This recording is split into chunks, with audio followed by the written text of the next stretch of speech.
आगे कथा आती है, माँ की चोरी लीला आ रही है। एक दिन तनसुखा नाम के एक सखा ने आया, भगवान से मिलने आया। तब भगवान ने कहा, आओ आओ बैठो आओ। क्यों रे तनसुखा, आजकल तुम इतना दुबला पतला कैसे हो गया है? तनसुखा ने कहा, कन्हैया क्या बताऊं, थोड़ा बहुत घर में दूध दही होता है ना, उसे भी दुष्ट कंस मंगा लेता है अपने घर में, सबको मंगा लेता है, ले जाता है। तो हम दूध दही कुछ पाते ही नहीं है, ताकत की चीज कुछ पाते ही नहीं है, इसलिए दुबले पतले हो गए हैं। तब कन्हैया ने कहा, तो फिर चलो हम लोग भी चौर विद्या मंडली बनाएं और अपने घर के दूध दही को स्वयं खाएं। अपने घर का चीज खाना चोरी है क्या? नहीं, चोरी नहीं है। तो तनसुखा ने कहा, ठीक कह रहे हो कन्हैया, ये दुष्ट जो है सब दूध दही को मंगा लेता है टैक्स के रूप में और किसको खिलाता है? तो बोले सब पहलवानों को खिलाता है, जिनको जिनको वो मारने भेजता है ना, उनको पहले से वो पुष्ट करता रहता है मक्खन दूध दही खिला करके, और उन्हीं से हमें मरवाना चाहता है। इससे नहीं, हम स्वयं चौर विद्या मंडली बनाएंगे। तो अब चौर विद्या मंडली बन गई। हमारे कन्हैया ने पहले छोटा छोटा उपाय किया। एक दिन वे ललिता के घर गए और कहा, अरे ललिता सुना ना, मेरी मैया ने एक दोना दही मंगाई है। अच्छा, एक दोना दही मंगाई है? हाँ हाँ, एक ही दोना मंगाई है। अच्छा, ललिता कहती है, जामन के लिए हो गए, जामन के लिए होगा तो मैं खट्टी दही दे देती हूँ। तो बोले नहीं नहीं, मीठा दही मंगाई है, एक ही दोना दो पर मीठा दही। अब मीठा दही दे दिया ललिता ने। भगवान बाहर निकले और वहीं जट कर गए। अब एक दिन लाला जी ने क्या किया, अब मैं दिन को ही पड़ोस से आता हूँ, चोरी करके पड़ोस में पहले जाऊँगा। तो पड़ोस में थोड़ी ही दूर में एक बूढ़ी ग्वालिन जो है अपने चौराहे में बैठी थी और अपने नाती नगरे को खिला रही थी और किसी दूसरे से बात कर रही थी। उसी घर की बहू जो है त्रिकाल स्नान करने को गई थी। त्रिकाल स्नान के लिए भोजन बनाई, उसके बाद स्नान करने गई। तब लाला जी ने सुना, आया, मौका देखा और भीतर घुस गए। भीतर घुस करके ढूंढते हुए गए और मक्खन के भंडार में पहुंच गए। मक्खन के भंडार में पहुंच गए सज्जनों, और सुंदर मीठा मक्खन जो जमाया था उसी मछली को उतार कर गपागप जीवने लगे।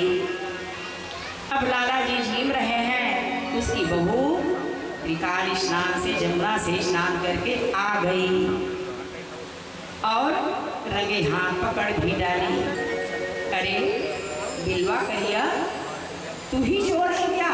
आजकल घर घर चोरी हो रही है, शोर तू ही चोर है, पता चल गया। शर्म आती है कि नहीं तुम्हें?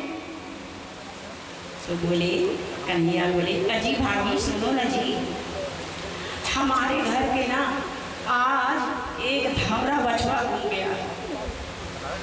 आज खरीदते भगी गयो धमरा बछवा मोर, नंद बाबा को जन पठ्यो खोजत हमारा ना ये सादा बछवा घुमा है, धमरा बछवा, तो उसे मैं सब में ढूंढ रहा हूँ भाभी। अच्छा, तो ठेकुआ में भी बछवा ढूंढ रहे हो?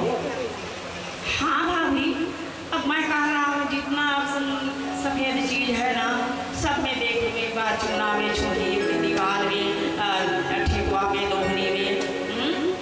तो बछवा ढूंढ रहा हूँ जी। लो भाई, आपको पसंद नहीं आ रहा है तो मैं चला। अब मन में सोचे पकड़ में आ गया हूँ, आज बस चले जाना चाहिए। भगवान अपने घर में आ गए।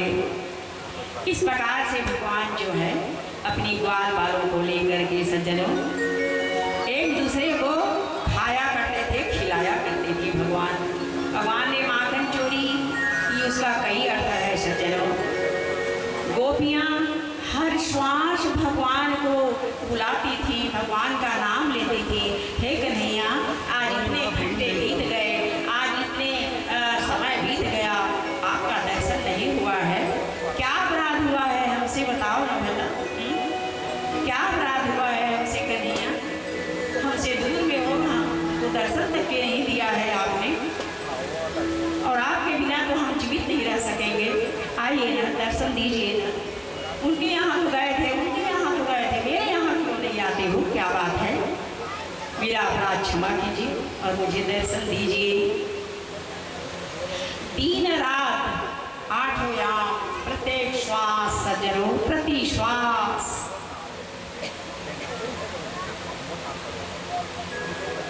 गो यानी इंद्रियां और पी यानी पीना। अपने प्रत्येक इंद्रियों से जो कृष्ण रस का पान करता है सज्जनों, उसे कहते हैं गोपियाँ। तो ये गोपियाँ बड़ी भक्ति थी, अपने श्वास को व्यर्थ नहीं जाने देती थी। इसीलिए कन्हैया जाते थे, कभी कभी तो उनके बछड़े को ढील दिया करते थे, पिला दिया करते थे। जाओ तुम भी मौज करो।